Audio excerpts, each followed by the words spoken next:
बहुत बहुत धन्यवाद सबका। आप लोग सुबह सुबह यहाँ पर सब समय निकाल कर आए हैं, उसके लिए जनसुराज की ओर से और व्यक्तिगत तौर पर भी मैं आपका आभार व्यक्त कर रहा हूँ। जो हम लोग के साथियों ने बताया, ये बात तो आप में से ज़्यादातर लोगों को पहले से संज्ञान में आपके है, कुछ चीज़ तो आप लोग भी देख रहे हैं। लेकिन आज के प्रेस कॉन्फ्रेंस का एक महत्वपूर्ण उद्देश्य ये है कि हम लोग सिर्फ इलेक्शन कमीशन में डेलीगेशन भेजकर या प्रेस वार्ता करके रुकने वाले नहीं हैं। बीजेपी ने 1000 वर्कर लगाए हैं, नेता लगाए हैं, अभिनेता बुलाए हैं, वो उनका अधिकार है। लोकतंत्र में हर पार्टी को ये अधिकार है कि वो जितना ताकत लगाना है लगाए, जो भी लोकतांत्रिक तरीके से अलाउड है वो कर सकते हैं। जनता उसको देखेगी कि भाई एक प्रशांत किशोर को हराने के लिए अपने गढ़ को कहे जाने वाले बांकीपुर में बीजेपी को कितनी ताकत लगानी पड़ रही है, कितना संसाधन, कितने नेता लगाने पड़ रहे हैं। और एक तरीके से जनसुराज से हम लोग बहुत खुश हैं। हम लोग इसको अपनी जीत मानते हैं कि जो भाजपा के नेता, सांसद, विधायक, मंत्री कल तक अपने क्षेत्र में नहीं जा रहे थे, कम से कम चुनाव परिणाम आने से पहले ही ये लोग बांकीपुर के जनता के पास जा तो रहे हैं। तो एक तरीके से ये बड़ी लोकतांत्रिक जीत है और ये जीत जनसुराज की नहीं है, बांकीपुर के उन मतदाताओं की है जिन्होंने तय कर लिया है कि वो किसी राजनीतिक दल के, किसी विचारधारा के बंधुआ मजदूर नहीं है। उनके पास अगर विकल्प है तो उसको देखेंगे, जांचेंगे, परखेंगे और अगर सही लगेगा तो उसको मतदान भी करेंगे। यहाँ तक ठीक है, राजनीति में आप 500 लीडर बुलाइए, हम लोग को दिक्कत नहीं है, लड़ाई वो लड़ी जाएगी। दिक्कत ये हो रही है कि आप प्रशासन का इस्तेमाल सिर्फ दबाव बनाने के लिए नहीं कर रहे हैं। हम लोग ये भी जानते हैं कि जिसकी सत्ता रहती है थोड़ा बहुत वो दूसरों को परेशान करता है। आप यहाँ देखिए, जनसुराज के जो लोग होटलों में रुके हुए हैं, अपने खर्चा से भी आए हैं, अपना पैसा लगाकर कोई कार्यकर्ता पार्टी के लिए आया है, हर दिन होटलों में रेड हो रहा है। जरा हमको इलेक्शन कमीशन या प्रशासन ये बताए कि भाजपा के लीडर यहाँ पर क्या आकाश में रह रहे हैं? उन होटलों पर रेड क्यों नहीं हो रहा है? उनसे क्यों नहीं पूछा जा रहा है कि आपका बिल कौन दे रहा है? जो भाजपा के इतने लोग आए हैं, उनके रहने का, खाने का, उनके अमले का पैसा कौन दे रहा है? ये भी तो बताइए। लेकिन सबसे आगे जो कल घटना हुई है, पटना के डीएम ने जो ऑफिशियल ट्वीट करके ये फिर से वही घिनौना काम जो नवंबर 2025 में हुआ कि वोटरों के जागरूकता के नाम पर जो सरकार के हाफ पेड एम्प्लॉई हैं, जीविका दीदियां हैं, उनके जरिए फिर से महिलाओं तक पहुंच के उनको ये बताना कि अगर आप एनडीए को, भाजपा को वोट नहीं देंगे तो सरकारी सुविधाएं, आपका अनाज, आपका पेंशन, ये सब बंद कर दिया जाएगा। कल पूरे दिन हम लोग को ये सूचना आती रही है कि किस तरीके से जीविका दीदियां बैठकें करके घर घर जाकर लोगों को बता रही हैं कि अगर आप भाजपा को वोट नहीं करेंगे तो आपका सरकार से मिलने वाली आपको सारी सुविधाएं बंद कर दी जाएंगी। और ये तब हुआ है जब डीएम ने अपने ऑफिशियल हैंडल से ये ट्वीट किया है कि जीविका की दीदियां यहाँ पर, और सिर्फ पटना की नहीं, पटना के इर्द गिर्द के कई इलाकों से जीविका दीदियों को यहाँ लगाया गया है और उनको ये जिम्मा दिया गया है कि घर घर वो जाएं और महिलाओं के बीच में बैठकर जागरूकता के नाम पर भाजपा के लिए वोट मांगे, उनको लालच दें, उनको डराएं। तो मैं इलेक्शन कमीशन से, हम लोग के साथ ही 2 बार मिले हैं, आज हम लोग फिर ऑब्जर्वर से मिलेंगे। उन्होंने जहां हमारे साथियों ने जो बताया है कि कल उन्होंने कहा है कि वो बिल्कुल आश्चर्यचकित हैं क्योंकि चुनाव में सरकारी कर्मचारी भाग ले सकते हैं, चुनाव में जनता भाग ले सकती है। अर्ध सरकारी जीविका की जो दीदियां हैं ये सरकारी कर्मचारी नहीं है और इनका चुनाव में इस तरह से भाग लेना, उनको ऑफिशियली हिस्सा बनाना, ये सरासर बेईमानी है बिहार के लोगों के साथ, लोकतंत्र के साथ और बांकीपुर के साथ। तो आज हम लोग इलेक्शन कमीशन के पास जाएंगे, उनको ये अंतिम 24 घंटे का मौका दे रहे हैं। अगर कल तक जीविका की दीदियों को पूरे इलेक्शन के प्रक्रिया से अलग नहीं किया गया तो कल हम लोग खुद पार्टी के सब लोग इंक्लूडिंग माई सेल्फ हम लोग कल इलेक्शन कमीशन के सामने धरने पर बैठेंगे। ये हम लोग बर्दाश्त नहीं करने वाले हैं कि फिर वही कीजिए जो आपने नवंबर 2025 में किया। इलेक्शन कमीशन ये समझता है, यहाँ के पदाधिकारी ये समझते हैं कि डेलीगेशन आएगा, नोटिस देंगे, हम उसको इग्नोर कर देंगे, चुनाव जीत जाएंगे और फिर उसके बाद कहेंगे देखिए जनता हमारे पक्ष में है। भाई यहाँ पर भाजपा बिल्कुल हार रही है। अगर नहीं हार रहे हैं तो कल तक ये कह रहे थे कि कुत्ता बिल्ली को भी खड़ा करेंगे तो बांकीपुर जीत जाएंगे। आज इतनी घबराहट है कि पूरी की पूरी भाजपा लगी हुई है। लोग घर घर जा रहे हैं, किसी को समझाया जा रहा है, किसी को डराया जा रहा है, किसी को खरीदा जा रहा है, पैसा खुलेआम बांटा जा रहा है। ये सब हो रहा है। हम लोग इस पर ऑब्जेक्शन कर रहे हैं, लेकिन हम ये मान कर चलते हैं कि भाजपा ये सब करेगी। लेकिन जिस तरीके से सरकारी कर्मचारियों का इस्तेमाल आप कर रहे हैं, जीविका की दीदियों को, हजारों दीदियों को लगाकर, चूंकि ये महिलाएं ये माध्यम है कई सरकारी योजनाओं को महिलाओं से कनेक्ट करने के लिए, ये जब जाकर कहती हैं कि आप वोट नहीं दीजिएगा तो आपको अनाज मिलना बंद हो जाएगा, वोट नहीं दीजिएगा तो आपको पेंशन मिलना बंद हो जाएगा, ये सरासर बेईमानी है। मैं जानता हूं कि अभी आप भाजपा वाले बोलेंगे कि ये लोग हार रहे हैं इसलिए बोल रहे हैं। भैया ऐसा है, ये हारने का नहीं, हार आप रहे हो, इसलिए हर दिन एक नया हथकंडा अपना रहे हो। जैसा रामबली जी ने बोला, पहले आपने 6000 कार्यकर्ताओं को लगाया, फिर आपने 200 एनडीए के विधायकों को लगाया, फिर सारे केंद्रीय मंत्रियों को लगाया, सबसे बात नहीं बनी तो अब अभिनेताओं को उतारा है। किसी से बात नहीं बन रही है तो अब कल आपने जीविका दीदियों को उतारा है। कल मुख्यमंत्री की बैठक हुई, कल सभा हुई है, आप लोग सब पत्रकार वहां हैं, जरा जाकर देखिए कि कितनी जीविका की महिलाएं उस बैठक में आई हुई थी। पूरे इलाके से सरकारी खर्चे पर जीविका की महिलाओं को बस में भर के बाजाबता टारगेट देकर कल सभा की गई है। यहां तक भी चलिए मंजूर है, आपको भीड़ दिखाना है दिखाइए, बांकीपुर की जनता उसको समझेगी। लेकिन जो यहाँ के सरकारी योजनाओं की बेनिफिशियरी महिलाएं हैं, उनको जीविका के माध्यम से जो धमकी दी जा रही है, उनको परसुएट किया जा रहा है, उनको ये बताया जा रहा है कि अगर आपने भाजपा को वोट नहीं दिया तो आपको मिलने वाली सुविधाएं बंद हो जाएंगी। ये सरासर अन्याय है, गैर कानूनी है, गैर संवैधानिक है। अगर चुनाव आयोग अगले 24 घंटे में इस पर संज्ञान नहीं लेता है, माननीय डीएम महोदय, अगर वो इसको अपने ट्वीट को हटाने से नहीं होगा, उनको ऑर्डर पास करना होगा कि कोई भी जीविका से जुड़ी हुई महिला, कोई भी कर्मचारी, सिर्फ जीविका नहीं, अर्ध सरकारी कोई भी कर्मचारी चुनाव आयोग के नियम के अनुसार चुनाव का हिस्सा नहीं हो सकता है। अगर वो क्लियरिटी आज लेटर नहीं इशू होगा तो कल हम लोग चुनाव आयोग के सामने धरने पर बैठेंगे। इस चुनाव का कोई मतलब नहीं है। अगर आप वोटर को आपने 25 में खरीदा, आज आप उसको धमका रहे हैं, चूंकि आप सरकार में हैं तो आप कह रहे हैं भैया नहीं दीजिएगा वोट, आपका योजना बंद कर देंगे, तो ये हम लोग को मंजूर नहीं है। मैंने आपको इसी के लिए आज बुलाया है। आप इस खबर को चला सकते हैं कि अगर कल, अभी से लेकर कल तक 24 घंटे में सभी गैर सरकारी कर्मचारियों को संवैधानिक कानून के मुताबिक अगर उनको चुनाव की प्रक्रिया से अलग नहीं किया गया तो हम लोग कल चुनाव आयोग के सामने धरने पर बैठेंगे। चुनाव आयोग को आज इसका संज्ञान लेना ही होगा।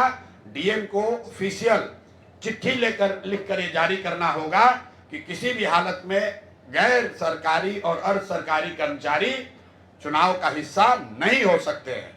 मेरी बात खत्म हुई। अगर आपका कोई सवाल है तो आप सवाल कर सकते हैं। बहुत बहुत धन्यवाद।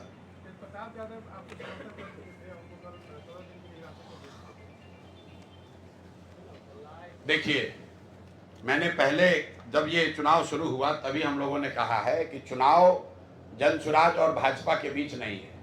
ये सम्राट सरकार, भाजपा का संगठन और उसके सामने प्रशांत किशोर हैं, और प्रशांत किशोर की मदद सिर्फ जनसुराज के लोग नहीं कर रहे हैं। प्रशांत किशोर के साथ पूरा हर वो व्यक्ति जो बिहार में बदलाव और बेहतरी चाहता है, वो चाहे किसी भी दल का हो, भाजपा का हो, जदयू का हो, राजद कांग्रेस का हो, लेफ्ट पार्टियों के हों, कई अन्य दलों के लोग भी बिल्कुल खुलकर हम लोग की मदद कर रहे हैं।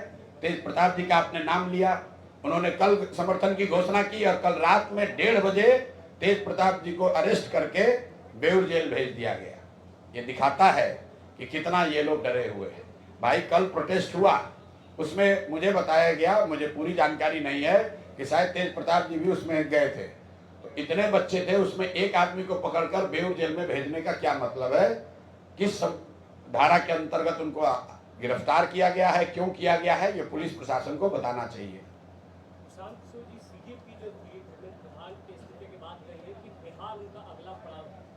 किसका? बिल्कुल स्वागत है। हर वो व्यक्ति जो इस सरकार के अलोकतांत्रिक व्यवहार को, उनके कामकाज पर को चुनौती देना चाहता है, हम लोग उसके साथ हैं। मैंने पहले भी कहा है, आपको भी बता दे रहा हूं, सोनम वांगचुक मेरे व्यक्तिगत मित्र हैं। जब उनको लद्दाख में आंदोलन के लिए पकड़कर, आप में से कुछ लोग ही जानते होंगे, उनको महीनों सरकार ने जोधपुर जेल में रखा है। तो मैं आज से उनको नहीं जानता हूं, बहुत बड़े शिक्षाविद हैं, एनवायरमेंटलिस्ट हैं और हम लोग के मित्र हैं। उन्होंने भी जाकर सीजेपी के प्लेटफॉर्म पर अपना योगदान दिया। ये पार्टी की बात नहीं है, और ये कल लोगों ने देखा है कि लोग खड़े हो जाए, जनता खड़ी हो जाए, तो बड़े से बड़े सत्ता में बैठे हुए लोगों को झुकना पड़ेगा। अगर सीजेपी के लोग यहाँ आते हैं, छात्रों के साथ उनके मुद्दों से जुड़कर काम करते हैं, तो उसका हम लोग स्वागत करते हैं। ये शुरुआत है अकाउंटेबिलिटी का। Accountability that is being enforced under the pressure of people. लोगों के दबाव में जवाबदेही तय होनी शुरू हुई है। मैं हमेशा कहता हूं कि इस देश में विपक्षी पार्टी कमजोर हो सकती है, विपक्ष कमजोर नहीं हो सकता है। और जो आप और हम दिल्ली में देख रहे हैं, वो प्रोटेस्ट किसी एक सोनम वांगचुक का नहीं था। वो प्रोटेस्ट में आए हुए हजारों लोग सीजेपी का झंडा लेकर नहीं आए थे। वो सामान्य वो युवा थे जो रोज रोज हो रहे पेपर लीक से, अनएम्प्लॉयमेंट से, ध्वस्त शिक्षा व्यवस्था से परेशान थे। वो किसी एक नेता के पीछे नहीं आए थे, वो अपने और अपने साथियों के लिए, बेहतर भविष्य के लिए वो आए थे वहां पर। और उसका परिणाम देखिए कि इतनी बड़ा अपने को दुनिया का सबसे बड़ा दल बताने वाली भाजपा 3 दिन के अंदर सारी हेकड़ी हवा हो गई। धर्मेंद्र प्रधान जी को जाना पड़ा, और सिर्फ जाना ही नहीं पड़ा है, अब आगे देखिए, ये अभी शुरुआत है, ये रुकने वाला नहीं है। डीएम से नहीं, डीएम ने तो कल गलती ही की है। डीएम ने कल ट्वीट किया है और ये अपना आदेश जारी किया है, जिसमें उन्होंने कहा है कि जीविका की महिलाएं, जीविका दीदी चुनाव में जागरूकता के लिए काम करेंगी। उसके खिलाफ कल हम लोगों ने इलेक्शन ऑब्जर्वर को जब ये नोटिस दिया, तो वो आज मुझे दो साथियों ने बताया कि वो आश्चर्यचकित थे। तो अगर आश्चर्यचकित थे, तो हम लोग की ये उम्मीद है कि आज इलेक्शन कमीशन उस पर, उनके जो ऑब्जर्वर्स हैं, इलेक्शन कमीशन है, उसका संज्ञान लेगा और उस पर कार्रवाई करेगा। अगर कार्रवाई कल तक नहीं हुई, तो कल हम लोग इलेक्शन कमीशन में जाकर, उनके गेट पर जाके कल धरने पर मैं खुद बैठूंगा, मैं अपने साथियों के साथ। धर्मेंद्र प्रधान को कल हटाया गया, क्या उन्हीं के तरह दूसरा संघी को कल ले दिया है लोग जांच में? मानते हैं कि शिक्षा में सुधार होगा? भैया, शिक्षा में सुधार तब तक नहीं होगा जब तक शिक्षा सरकार की प्राथमिकता का हिस्सा नहीं बनेगी। इस सरकार की प्राथमिकताओं में शिक्षा कभी रहा ही नहीं है। एक ही उनकी प्राथमिकता है कि जो शिक्षा व्यवस्था है उसमें संघीय विचारधारा से जुड़े हुए लोगों का प्रभुत्व बढ़े, उनकी भागीदारी बढ़े। तो वो एक अलग वैचारिक डिबेट है। लेकिन जो वहाँ पर शिक्षा मंत्री थे, उनके रहते हुए पेपर लीक हुआ है, छात्रों की मांग थी, उनको छोड़ना पड़ा है। अब जो नए साथी आए हैं, उनसे ये उम्मीद है कि जो छात्रों की अपेक्षा है, देश के लोगों की अपेक्षा है, उसके अनुरूप एक कदाचार रहित, जहाँ पेपर लीक न हो, नौकरियां न बिके, ऐसी शिक्षा व्यवस्था, ऐसी परीक्षा की व्यवस्था बनेगी। अब आगे क्या होता है वो देखना होगा, जब होगा उस पर टिप्पणी की जाएगी।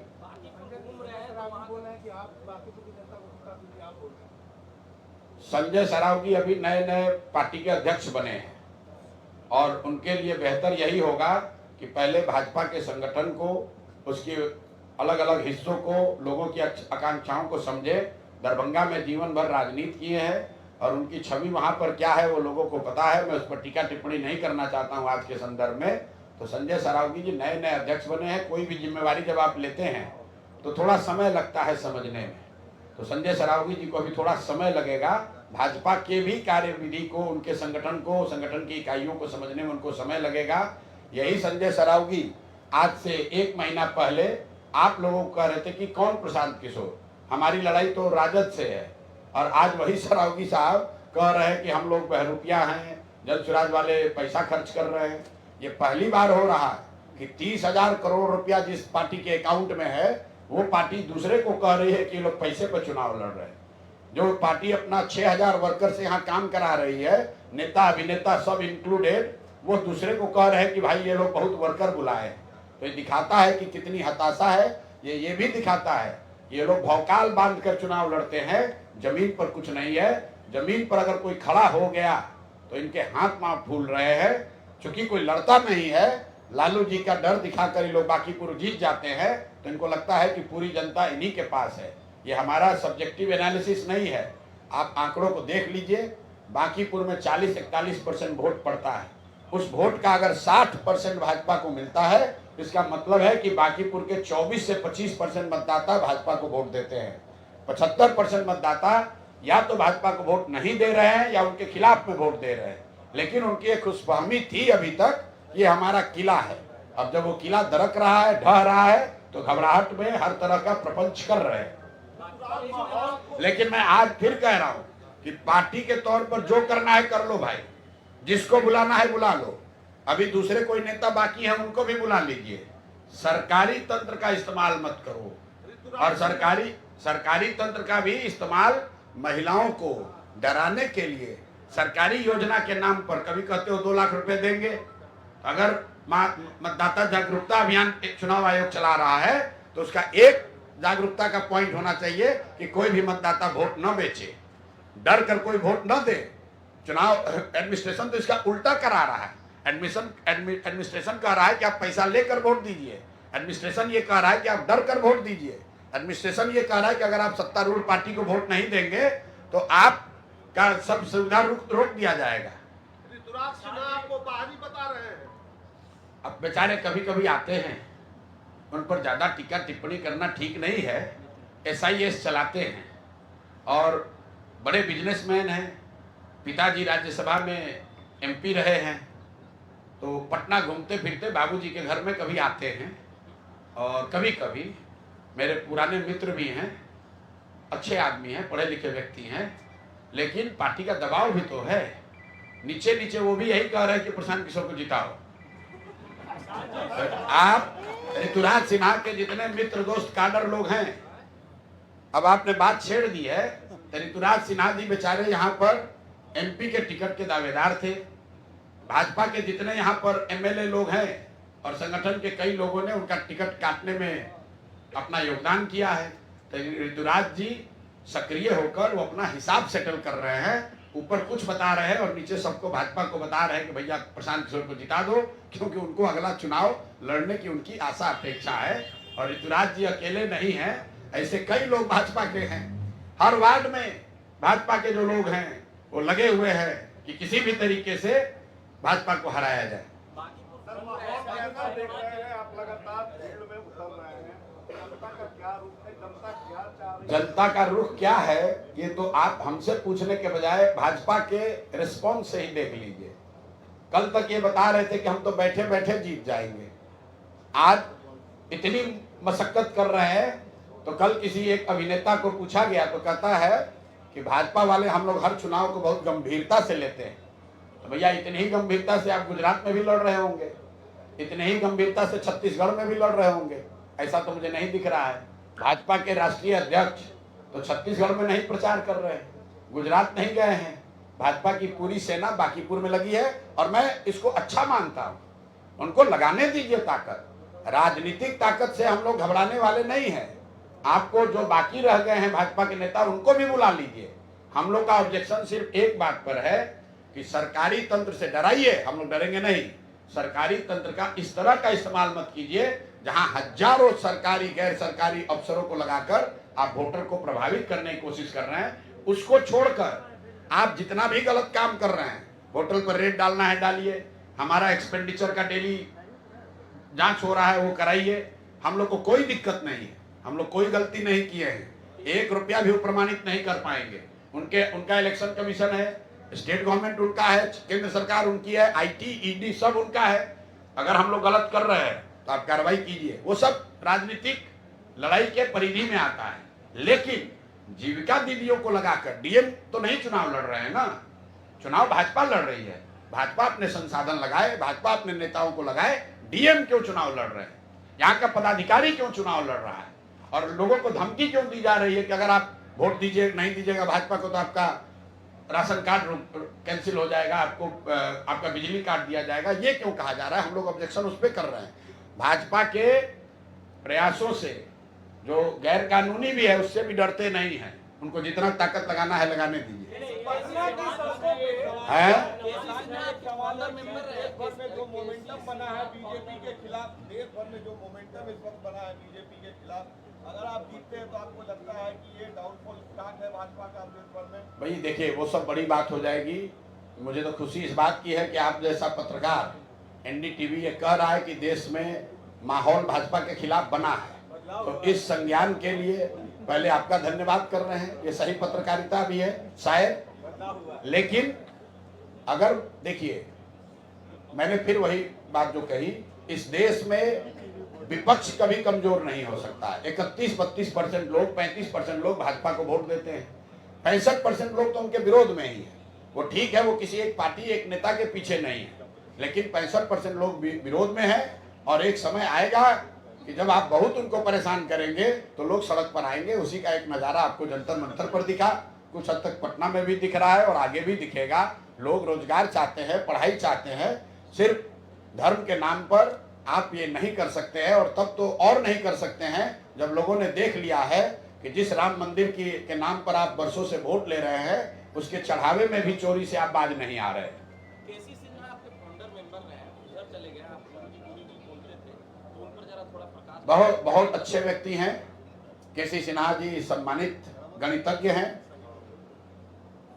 जन स्वराज से जुड़कर उन्होंने राजनीति की शुरुआत की, और अब भाजपा वालों ने उनको कुछ शायद बेहतर जगह, लालच सब तो आप कह रहे हैं, बेहतर उनको कोई अपॉर्चुनिटी दी होगी। उन्होंने अपने शायद प्रेस कॉन्फ्रेंस में भी कहा कि जन स्वराज धारा के विपरीत चल रही है। तो ठीक बात है, जो मछली जिंदा रहती है वो धारा के विपरीत तैरती है, मरी हुई मछली धारा के साथ चलती है।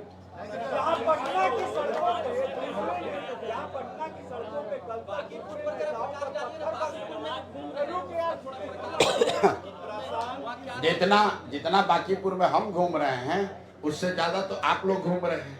हर मोहल्ले, आप हमारा ही सभा नहीं देख रहे हैं, भाजपा का भी सभा देख रहे हैं। तो कल यहाँ नाले पर कल एक बैठक हुई है वार्ड 23 में। परसों वहाँ पवन सिंह का और विजय सिन्हा जी का मीटिंग हुआ था, जिसमें कुर्सियां चली थी, लोग ऊपर से पानी फेंक रहे थे। और कल जो जन स्वराज की बैठक हुई है, देख लीजिए। आपको ये देखना है कि भाजपा का पूरा तंत्र, नेता, अभिनेता, नाच गाना, पैसा, साधन सब लगने के बाद भी उतने लोग भी नहीं आ रहे हैं जितने की सुरक्षा कर्मी उनके साथ चल रहे हैं। प्रशांत किशोर बहुत बड़े रणनीतिकार हैं। चुनाव में बहुत सारे राज्यों में उन्होंने अपनी रणनीति से सरकार बनाई है। क्या उनको डर नहीं लग रहा है कि बांकीपुर में उनकी रणनीति कामयाब होगी या नहीं? देखिए, रणनीतिकार कभी थे बिहार में, तो पहले प्रयास में हम बिल्कुल असफल हो गए। जो काम अभी कर रहे हैं, मेरी सफलता असफलता तो इस काम के परिणाम पर निर्भर है। हम लोग फेल हो गए, लेकिन महत्वपूर्ण बात यह नहीं कि हम चुनाव हार गए। महत्वपूर्ण बात यह है कि चुनाव हारने के बाद क्या अपने सिद्धांतों से, अपनी बात से, अपने प्रयास से डिगे हैं या नहीं डिगे। जिस दिन से चुनाव का रिजल्ट आया है, उसके बाद जन स्वराज कहीं छोड़कर नहीं गया है। प्रशांत किशोर बिहार से बाहर नहीं गए हैं। बिहार की समस्याओं पर, बिहार के लोगों की परेशानियों पर सबसे डट कर अगर कोई खड़ा है तो जन स्वराज के साथ ही खड़े हैं। तो जनता को तय करने दीजिए। हर व्यक्ति को, हर दल को बनने में समय लगता है। आप जरा अंदाजा लगाइए, आज जन स्वराज 2 साल पुरानी पार्टी है। 2 अक्टूबर को 2 साल के हम लोग होंगे। जब भाजपा बिहार में 2 साल की थी तो उनकी कितनी ताकत थी, उसके मुकाबले आज जन स्वराज कहाँ है उसको देख लीजिए। भाजपा 100 साल, करीब 100 साल पुरानी पार्टी हो गई। अगर जनसंघ को जोड़ दीजिएगा, संघ आरएसएस को जोड़ दीजिएगा, 100 साल पुरानी पार्टी जो दुनिया की सबसे बड़ी पार्टी है। केंद्र में उनकी सरकार है, राज्य में सरकार है, अपने को 202 का बहुमत बताते हैं, और अपने ही किले में बांकीपुर में 1-1.5 साल पुरानी पार्टी के सामने थर थर कांप रहे हैं। ये दिखाता है कि हवा का रुख किधर है। बिहार में विभिन्न हिस्सों में छात्र आंदोलन हो रहा है, उस पे जनसुराज की क्या राय है? जनसुराज की ये राय है कि जो छात्रों की जायज मांग है, जो पेपर लीक का मामला है, अनएम्प्लॉयमेंट का मामला है, ये बिहार के छात्रों से ज्यादा कोई नहीं जानता है। जो छात्रों पर लाठियां चली जंतर मंतर पे, पूरा देश उद्वेलित है। मैं बताना चाह रहा हूं कि भाई देश ने भले पहली बार लाठीचार्ज होते हुए वैसे देखा हो जंतर मंतर पे छात्रों पर, बिहार के लोग तो हम लोग ये रोज देखते हैं, पत्रकार रोज देखते हैं। कोई छात्र ऐसा नहीं है जो बिहार में जिसके शरीर पर लाठी नहीं चली हो, चाहे वो बीपीएससी के अभ्यर्थी हो, टीआरई 4 के छात्र हो, या अन्य विषयों से जुड़े हुए दरोगा की बहाली का मामला हो। जब भी छात्र यहाँ खड़ा हुआ है उसको लाठी मारी गई है। ये बिहार का दुर्भाग्य रहा है कि जो छात्र जिनको लाठियां पड़ी वो और उनके परिजन भी किसी न किसी बहकावे में आकर या गलती से भाजपा को वोट देते रहे हैं। लेकिन अब छात्र और युवा, उनके परिजन जग गए हैं, उनके पास विकल्प है और बाकीपुर से उसकी शुरुआत होने जा रही है। कल एक खाली आपको मैं आह्वान करूंगा, कल एक वीडियो देख लीजिए। 2 दिन पहले जब यहाँ छात्रों का उग्र आंदोलन हुआ तो भाजपा के नेताओं को लोगों ने दौड़ा दौड़ा कर मारा। वो सुरक्षा कर्मी के साथ थे, लोगों को भागना पड़ा। कल मैं निकल रहा था लोअर रोड हथुआ मार्केट के सामने से, आप वीडियो देख लीजिए।